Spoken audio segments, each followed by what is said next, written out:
Temos aqui o Ibovespa, que ontem fez mais um dia de queda e perdeu a bendita da abertura deste candle aqui. Lembra que a gente falou? Ó, enquanto não perder essa abertura, o troço não azeda totalmente. Pois é, perdeu e perdeu também este pivô. Ó, perdeu, fechou abaixo do pivô.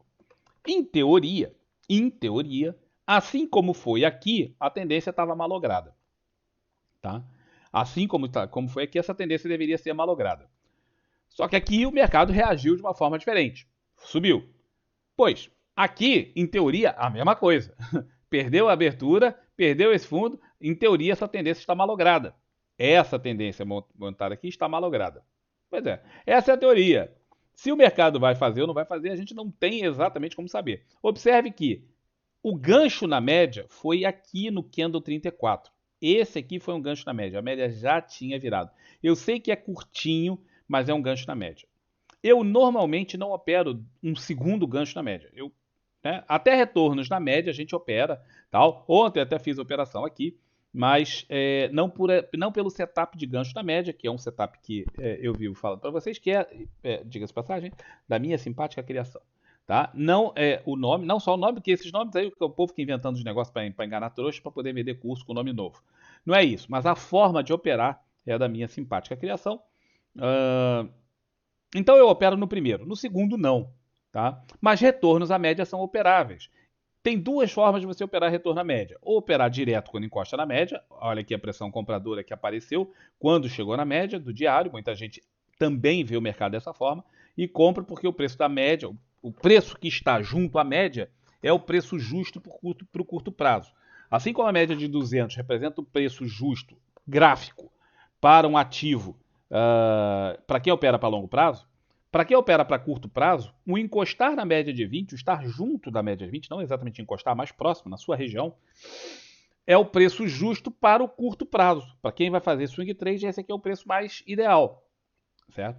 Então muita gente acha que aqui o preço está bom e o cara vem e compra. Será que isso aqui vai reverter essa tendência? Pô, cara, nem com a bola de cristal que a Liliane me deu de presente eu consigo ver isso, tá? Ela está nublada. Não consigo ver, não tem como saber. É aquele papo. Gato escaldado tem medo de água fria. Recentemente, o índice deu os sinais de que essa tendência aqui ia falhar. E que isso aqui deveria fazer uma movimentação para baixo. Fez um pivô de alta, negou o pivô de alta, isso aqui tinha que vir para baixo.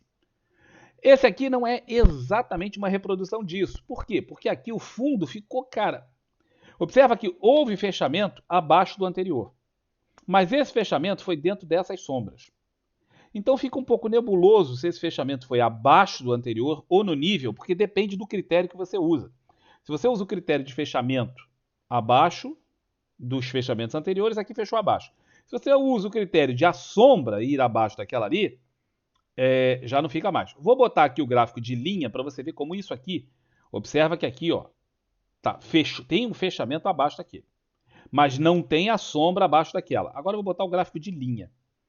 E observe como isso aqui fica mais nebuloso. Observe que aqui, ó, pelo gráfico de linha, tem um fechamento abaixo. Então a tendência nessa situação aqui, ó, tinha que ter sido perdida. Fechamento abaixo, a tendência de alta acabou. E, no entanto, o mercado negou essa conversa. Observe que agora o fechamento também foi abaixo do anterior. Tá? Pelo gráfico de linha, aqui fica muito claro. Pelo gráfico de candle também fica claro, nesse segundo caso, mas não no primeiro.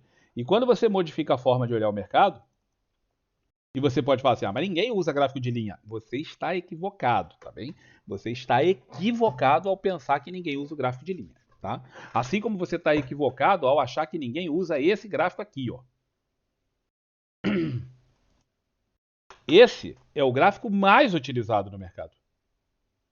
Certo? Por quê? Porque a maior bolsa do mundo é a bolsa dos Estados Unidos. E a maior bolsa do mundo, as pessoas usam mais isso aqui do que candle. Então, esse aqui é o gráfico muito visto. Muito visto.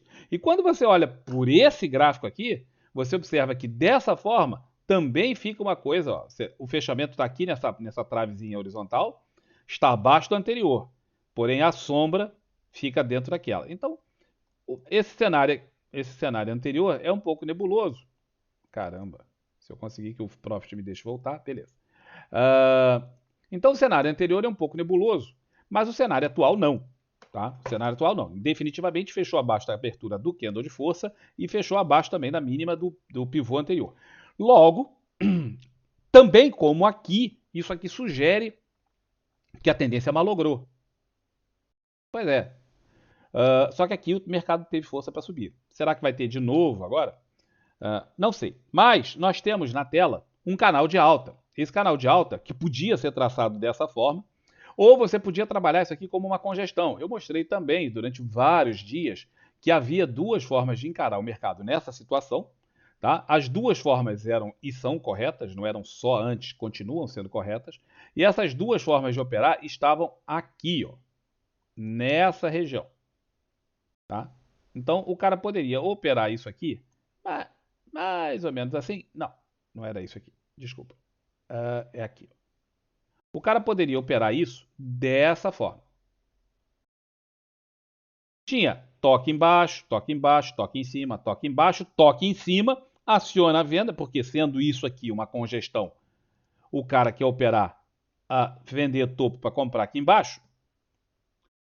Então o cara que olhou isso aqui e pensou nisso numa congestão, tomou um baita de um sufoco com esse rompimento, possivelmente tem estopado, né? Dado o tamanho da barra e a movimentação, e que fez um pivô de alta, o cara fala, pô, isso aqui daria stop, né? E aí muita gente teria estopado efetivamente no outro dia e sofreu depois de ver que o troço volta. E aqui, ó, observa que esse fechamento voltou para dentro daquela congestão. Portanto, as duas formas de ver são certas. Tem aqui, nós temos essa tendência, esse canal de alta aqui, ó, e temos também a congestão. As duas eram certas, essa aqui tinha eventualmente malogrado e agora voltou para cá. Alexandre CD, meu filho, você já foi promovido para DVD ou então para Blu-ray? Meu bem, rapaz, tem muito tempo que eu não te vejo. Feliz em saber que tu estás bem. Estamos tranquilos e serenos. Muito bom dia. Então esse negócio aqui, ó, voltou para dentro da congestão. E aqui você pode trabalhar nesse cenário atual, os dois vão trabalhar do mesmo jeito. Qual é o cenário atual? O cenário atual é vender a parte de cima de uma tendência de alta, e de um canal de alta, o cara vende aqui em cima para recomprar aqui embaixo. Show, tá? E na congestão, faz a mesma coisa, o cara vende aqui em cima para comprar aqui embaixo. O cara que já tinha vendido, passou sufoco, se estopou, amargou um belo prejuízo, mas reentrou aqui, certo? E agora está vendido. Então todas as duas visões são corretas e todas as duas vão trazer para o mesmo lugar, mais ou menos aqui embaixo. Uma um pouquinho mais para cima, outra um pouquinho mais para baixo. Porém, o cara que está na congestão não se importa com a média de 20. O cara que está nessa canal de alta se importa com a média de 20. Porque num canal de alta, a média importa. Numa congestão, não.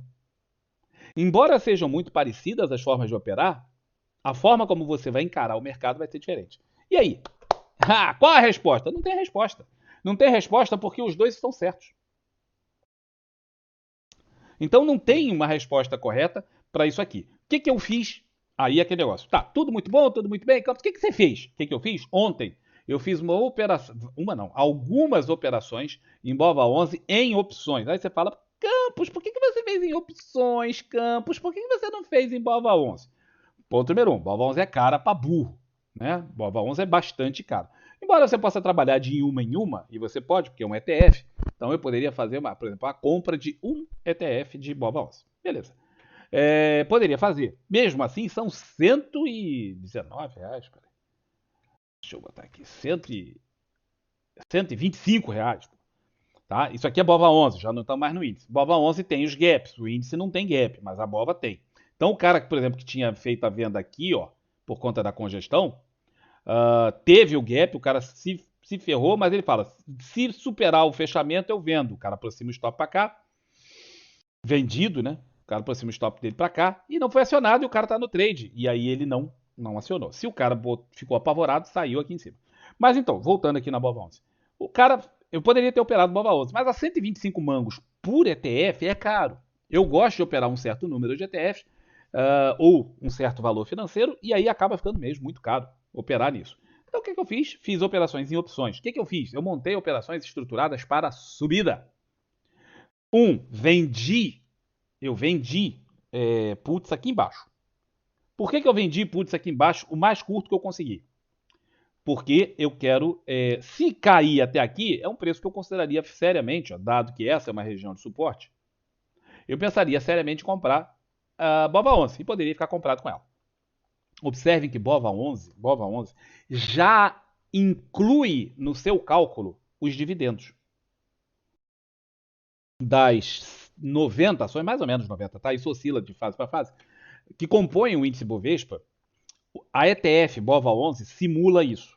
Então ela recompõe isso. Quando alguma daquelas ações paga dividendo, é recalculado esse bagulho aqui, ó, para compensar os dividendos. Então, os dividendos já são incluídos. Então eu compraria a BOVA11 aqui nessa região, então eu vendi put disso. Se não chegar lá, e eu vendi num prazo curto, porque né, quem tem aquele negócio, aquele lugar onde o sol não bate, tem medo, né? Então quem tem medo. Então eu botei aqui uma compra não, vendi put para cá. Se chegar aqui embaixo eu vou ser exercido e vou comprar o ativo, certo? Mas ao mesmo tempo eu fiz operações de subida. Por que eu fiz operações de subida se eu vejo uma congestão aqui e venho martelando nesse troço há um tempão? Porque eu posso estar errado, né? Isso aqui pode ser o canal de alta e eu tenho aqui o potencial de ele parar na média e voltar a subir. Então eu estou jogando dos dois lados. Eu estou tentando ver se eu ganho quando cai. Eu tenho operação vendida na ação.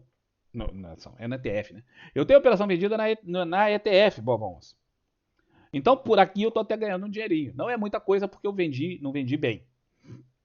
Tá? Eu não vendi bem. Eu vendi nessa posição mais ou menos aqui, ó. Então eu tinha amargado prejuízo e agora estou tendo um pouquinho de lucro. Não é muita coisa também porque a posição não é muito grande.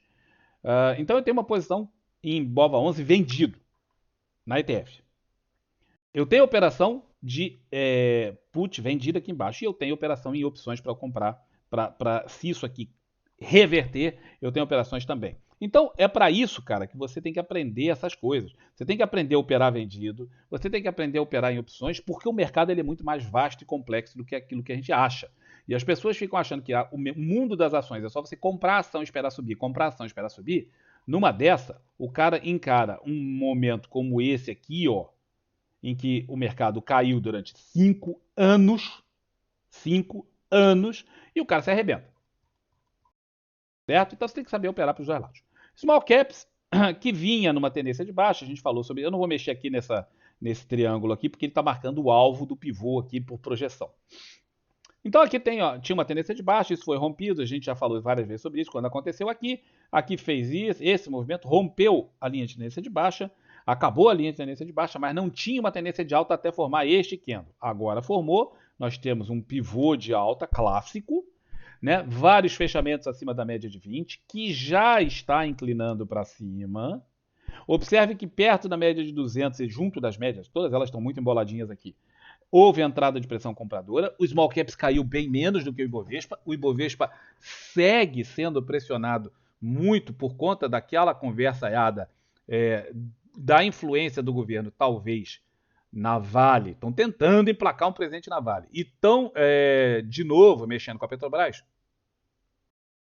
Então isso azedou o mercado. Só essas duas ações juntas implicam em mais ou menos 25% do Ibovespa. O ciclo dos bancos, com exceção de Itaú, que está fugindo da norma, os outros bancos estão caindo dentro do seu ciclo normal. E esses bancos representam outros 25% do Ibovespa, tirando Itaú, vai dar menos. Como o Itaú representa uma parte considerável, vai dar menos. Vamos botar aí que seja uns 18% os outros bancos. Bota os 25% de Petro e Vale, mais 18% desses outros bancos, você tem 40 e tantos por cento do, Itaú, do Ibovespa sendo pressionado para baixo. Aí o resultado é aquele que a gente está vendo. A Small Caps vinha muito pressionado para baixo devido à saída dos estrangeiros do Small. Muitos estrangeiros saindo do Small por conta do elevado endividamento de várias dessas empresas e com essa taxa de juros elevada, essas empresas estão sofrendo.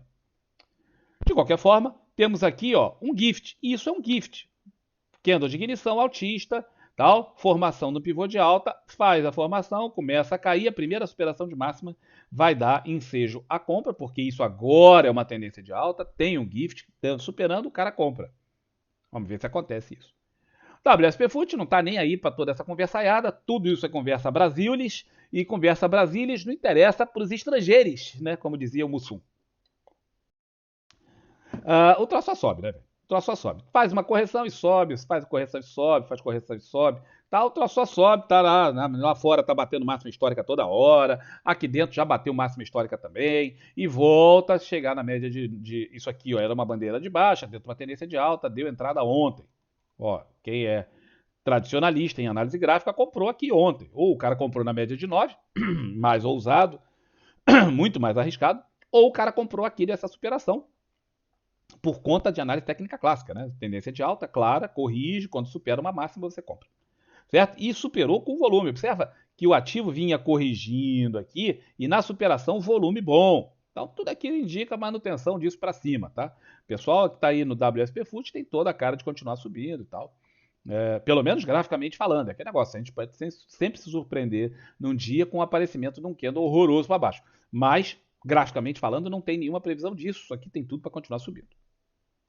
Dólar futuro, que chegou a fazer uma movimentação brutal, mas o gráfico ontem, o contrato ontem acabou, temos que refazer a máxima do contrato. Não, antes de eu refazer a máxima do contrato, observe que isso aqui é uma congestão lateral, tá? E ele vem aqui embaixo e dá pressão compradora. Quando vem aqui em cima, aí você fala, é lá em cima. Não, é aqui, ó, nos fechamentos, nessa região. Ontem ele chegou muito perto de fazer isso, ó. Chegou muito perto lá. Ó, olha aqui onde é que é. Essa é a região de resistência.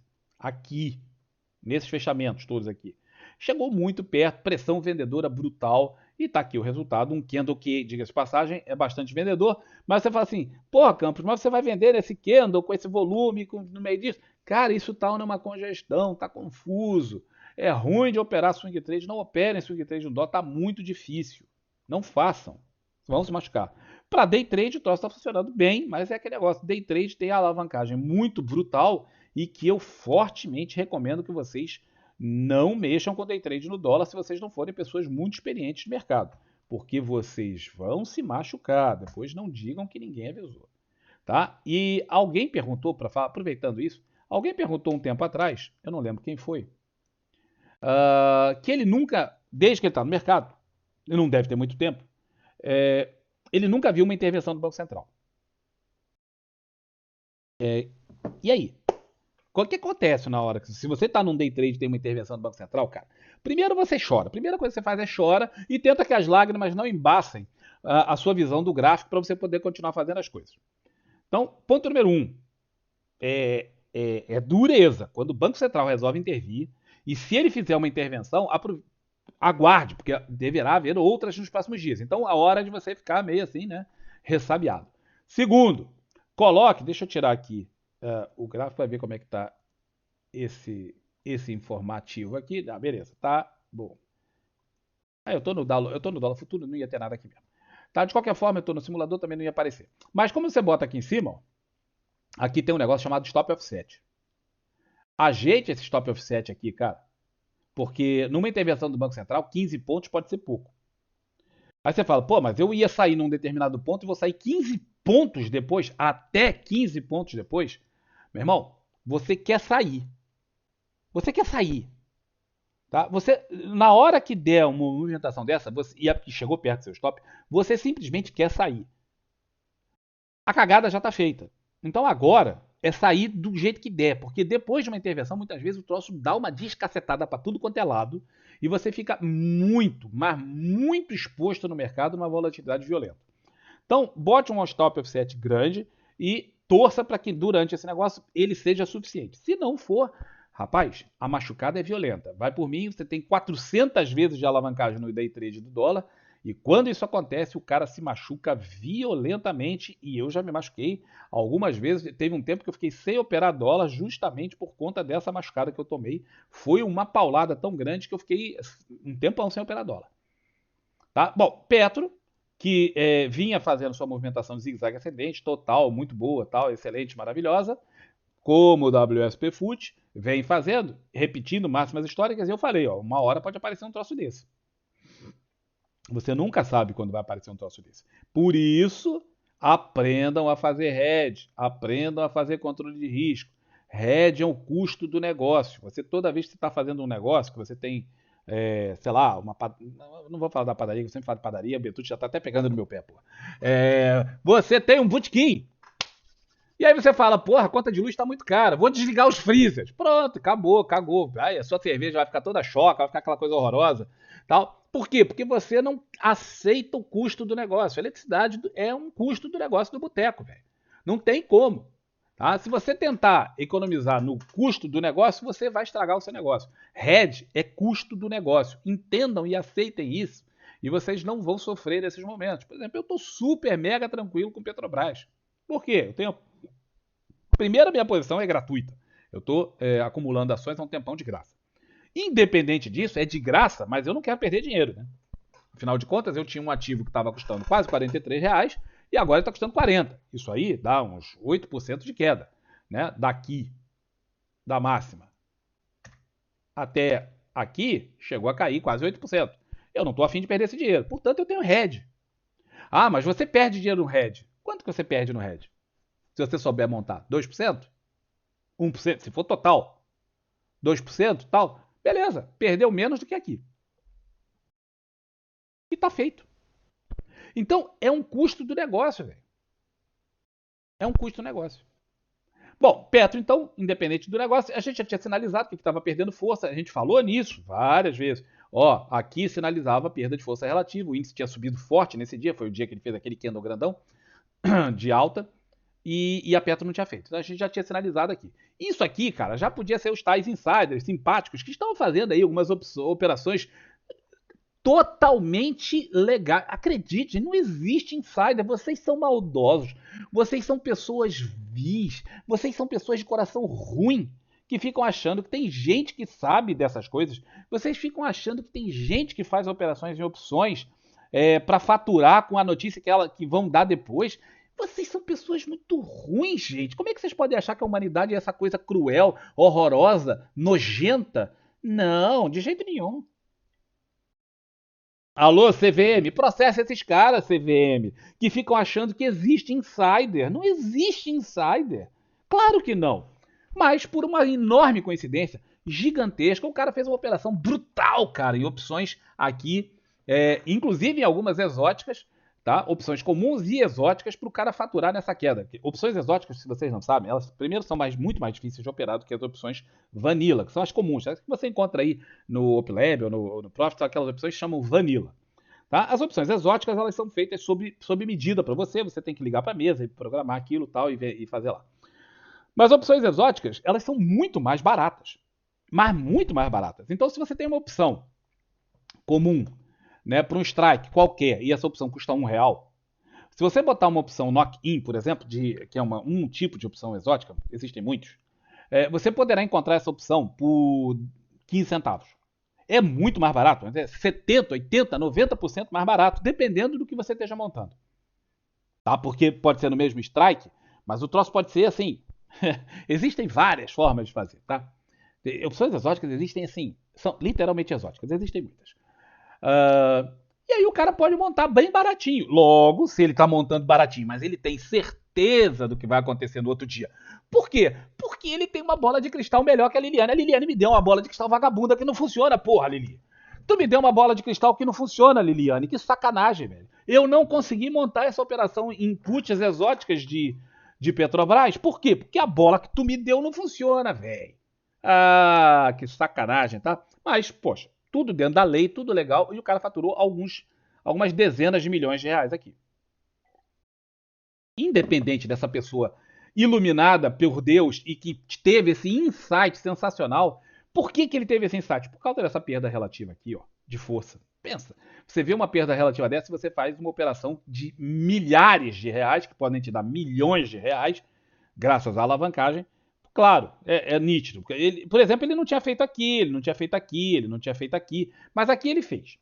Em suma, a Petro está caindo, isso aqui é um inside bar, tá? Isso aqui é um inside bar desse candle de... O candle não é um candle de ignição adequado, tá? Isso aqui não é um candle de ignição adequado, tem muita sombra inferior, a sombra superior não interessa, mas tem muita sombra inferior, o volume é bom, a posição é boa, mas o candle não tem um formato adequado para eu poder bater o pé e falar, é ignição. Não dá para fazer isso. Mas ele tem todo o espírito do movimento de ignição baixista. Agora tem o inside bar. Isso aqui forma um topo mais baixo. Observe. Topo mais baixo que o anterior. Fundo. perde o fundo, tendência de alta acabou. Acabou. Agora não tem conversa. Tendência de alta acabou. Perdeu disso aqui, isso aqui é uma tendência de baixa agora em Petro. Tendência de baixa, tem um inside bar, se perder a mínima aqui, o cara tem que operar vendido. Certo? O cara tem que operar vendido. E próxima região de suporte, temos essa região aqui embaixo, mas esse topo aqui é muito fraco, eu pensaria muito mais aqui perto dos R$37 como alvo, se o cara for operar isso aqui para baixo. Beleza? Show de bola. Já era esperado algum tipo de correção, nós vínhamos falando sobre a distância que acontece aqui no semanal, que tinha uma distância muito grande da média de 20, que era expectável uma correção, mencionamos 200 vezes, falando para o pessoal, traz os seus stops, faz hedge, se ela faz alguma coisa, falei 200 vezes, não ouviu quem não quis, está perdendo dinheiro em Petrobras quem desejou perder dinheiro, porque não foi por falta de aviso. A Vale, que tá uma nhaca, tá ruim, tá muito ruim, isso é horrível, tá? Isso é horrível, esse gráfico é horroroso, tá? Isso é uma desgraça. Melhor recomendação quando você vê um gráfico desse, você fala assim, cara, não opera esse ativo é horrível. Tá? Eu diria isso para quem estivesse pensando, se isso aqui não fosse Vale, uma empresa que eu gosto e que é excelente do ponto de vista fundamentalista, só batendo o olho e falar, cara, não opera isso aqui, isso é um lixo. Ah, mas tem um grande volume, não interessa, tem sombra para tudo quanto é lado, tal, cheio de gap, o gráfico é todo furado. Isso está horroroso. Portanto, a melhor coisa a fazer em Vale é não operá-la, tá? É não operar, ficar de fora. Eu opero porque eu já tenho muito tempo, mas estou quase trocando de ativo. Está ruim demais e não é de agora, já tem tempo. Tá? É que eu estou comprado aqui com ações que estão praticamente gratuitas, então eu estou posicionado e queria ver se dava. Já tinha feito aqui saída, já voltei para refazer mão, ver se isso aqui dava uma movimentada e eu estou pensando seriamente se eu vou sair de Vale, parar de operar Vale, passar a procurar outra coisa, porque tá ruim pra cacete esse papel. Do ponto de vista de swing trade, nada a fazer, tá? Isso aqui é uma congestão, tá? Uma congestão curta. Eu sei que não fica muito claro para vocês a congestão curta, mas eu vou botar de novo no gráfico de linha para vocês verem como isso aqui é uma congestão. Observa no gráfico de linha como fica fácil perceber que isso aqui é uma congestão. Vai, vem, vai, vem, vai, vem. Tá numa congestão aqui, tá? Então, a melhor coisa a fazer nessa hora é nada. Por quê? Porque a congestão é muito curta. É muito, muito curta. E aí não dá para o cara operar direito, porque ainda mais com tantos gaps como tem, isso aqui não tem muito o que fazer, tá? A melhor coisa a fazer é nada, a não ser que você seja, como eu estou falando, eu estou fazendo trades em Vale há muito tempo, mas por conta do fundamentalismo, tá, galera? Tá? Questão de preço, questão de valor, aí é diferente. A não ser que você esteja pensando nisso, não tem muita coisa para fazer, tá? Quem está pensando nisso tem uma oportunidade de compra aqui, aqui embaixo é mais barato ainda, se chegar lá, o cara pode falar, bom, eu vou ficar aqui sem fazer grandes coisas e vou vender puts aqui embaixo. Se chegar nesse preço, eu vou comprar Vale no preço que eu já tinha escolhido que eu ia comprar mesmo. E aí o cara vai comprar aqui embaixo. Vai ser exercido, vai comprar. Se não for, se ficar nessa nhaca aqui muito tempo, até der uma subida, o cara faturou qualquer coisa é melhor do que nada, sempre. Entenda, qualquer coisa é melhor do que nada. Eu tenho uma pessoa que eu conheço que a pessoa fica fazendo conta de valor. Aí ela fala assim, ela não, ele, né? É uma pessoa. Ah, mas eu vou vender essa put aí, eu vou ganhar, sei lá, 18 centavos. Ah, é muito pouco, não vale. 18 centavos, fazer um negócio por 18 centavos? Não interessa o valor nominal, interessa o valor percentual. Então o que interessa é o valor percentual. Quanto que você vai ganhar nessa put aqui? Não tenho a menor ideia de quanto que ela está valendo. Mas eu te garanto que se você souber escolher direitinho o preço de compra, você vai conseguir comprar aqui, vamos dizer por 0,3, tá? 0,4, alguma coisa assim. Você poderá encontrar. E quando você chegar nesse ponto, né? Como chegar isso nesse ponto? 0,4, cara, é um CDI? Não, não é um CDI. Mas, tu ia ganhar alguma coisa? Tu ia operar Vale? Não. Se vier aqui, você vai comprar Vale? Vou. Você já decidiu isso? Já, beleza. Então você vai ganhar, vamos dizer, 0,3% do nada, para ficar esperando. Se subir, você ganhou 0,3%. Se cair, você vai comprar a ação no preço que você comprou com 0,3% mais barato, porque você recebeu da put. Pronto, tá feito. Não, não, mas é muito pouco, muito pouco. Meu irmão, esquece valor nominal. Se você for pensar em valor nominal, naquilo que você nunca vai operar opções. Ninguém vai operar opções. Opções, a gente está falando de ganhos de 10 centavos, 18 centavos. É tudo nessa ordem. Se o cara for pensar isso em valor nominal, não vai fazer. Tá? Não vai fazer. Então, o cara nunca vai operar opções.